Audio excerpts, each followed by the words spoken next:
Hey everybody, it's American Samurai again, back with a comic review. Today we're taking a look at Now Comics Astro Boy, number 17. For those of you who are not familiar with the history of Now Comics, let me give you a brief history of this particular title.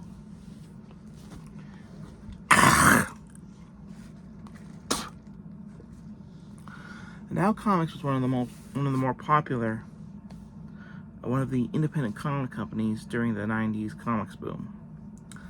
Now, how Now Comics got the rights to do Astro Boy comics, actually it's also linked to Speed Racer.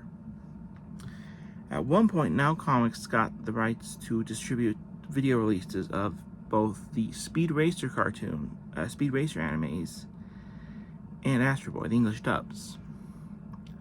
Eventually, they got the rights to release new stories featuring both characters of Astro Boy and Speed Racer from the estates of both companies. Speed Racer would get his own universes, and this is where we first got the Racer X comics. So we would see Speed Racer get his own adventures. And also, this would introduce the concept of the Green Hornet comics, where Green Hornet became a generational hero similar to the Phantom. But this would also see the release of Astro Boy getting his own original stories, mainly for American consumption. These are stories I think were mainly released in America. But they also had other characters. This also was the first release of the Terminator, the first comic imprint of the Terminator. But yeah, you had Speed Racer, Racer X, the Real Ghostbusters, Fright Night, a character called Ralph Snark,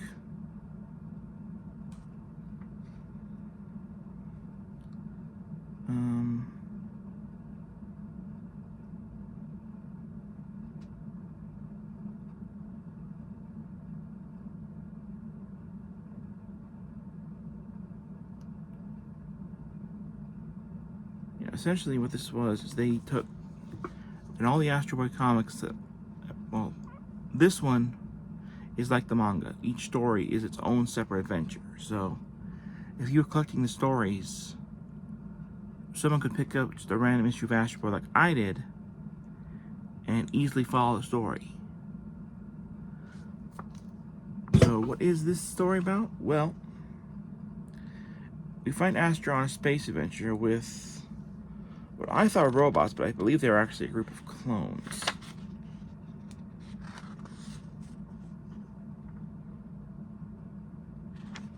Essentially going towards what is essentially a space version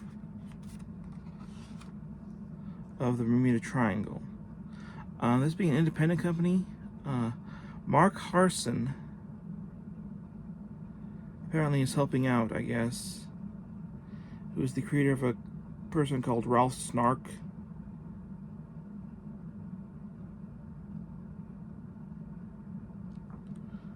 Who was a popular comic being published by this company at the time. I've not read his stuff. So they find a space, and you find out that, pulling a page from the Speed Racer comics, Astro's little sister has pulled a Spritle, but she's not alone. Two spies, we never find out really what these two actual purpose is. They actually end up coming in handy later on, have snuck aboard the ship. I think the act's pretty good. I haven't done very much with it. It has a very anime style. There's a lot of pop culture references. Like at one point,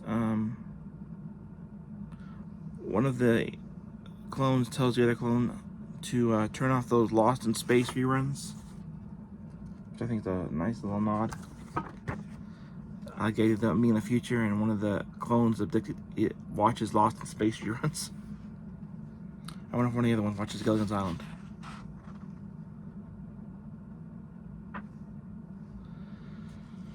But yeah. See this monster?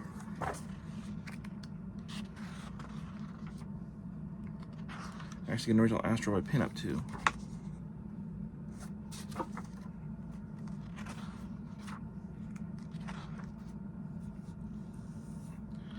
Yeah, so we get, and this they call her Astro Girl. I think they call her her real name later.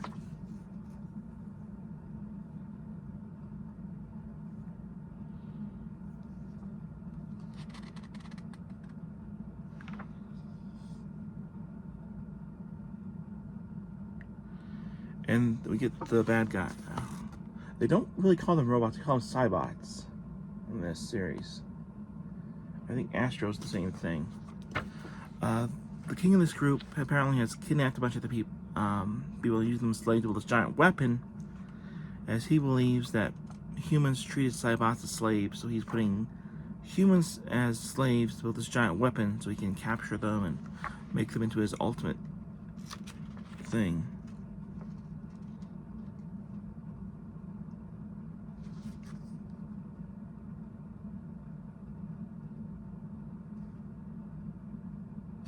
Yeah, so we do get her name as Cosmo here. Which I'm not sure if that's always been her name, because I think they call her something different in some versions.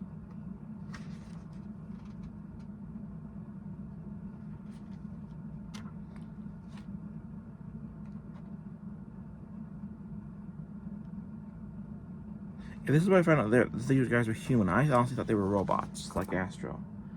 Because they refer to Astro as their commander. So I think clones and robots are actually given a similar rank in the society.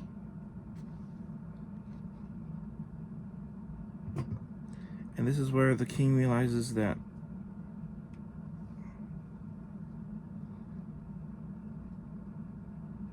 the spy says that he can fix Astro no problem. So he changed his thing because he's like, you know what? Yeah, I'm gonna help you guys fix Astro because I'm actually here to help protect you guys. And yeah, I don't know how that's gonna change when they get back to Earth, but I think, yeah, everything kind of ends happily ever after, and then you get to Astro's fan page. And overall, for the first Now comic I've ever read featuring Astro, a 5 out of 5. I really enjoyed it. Thought it was well done. You can usually find these pretty cheap. I got this for about $5.95, but you can usually find these, if you look for them, relatively cheap. Like I said, these are mainly made for the US market. I mean, I know there's like one where you can see Astro swooning over a Terminator exoskeleton. I don't know if there's actually a Terminator Astro Boy crossover, but this was the first company to make Terminator comics too, so. Overall, if you're into Astro Boy, it's worth seeking out some of these comics just to see what other creators besides the original did with the Astro Boy concept. Alright, comment, subscribe, hit that bell icon if you're new. Keep your feet on the ground and a nose in a book. And until next time, keep on reading.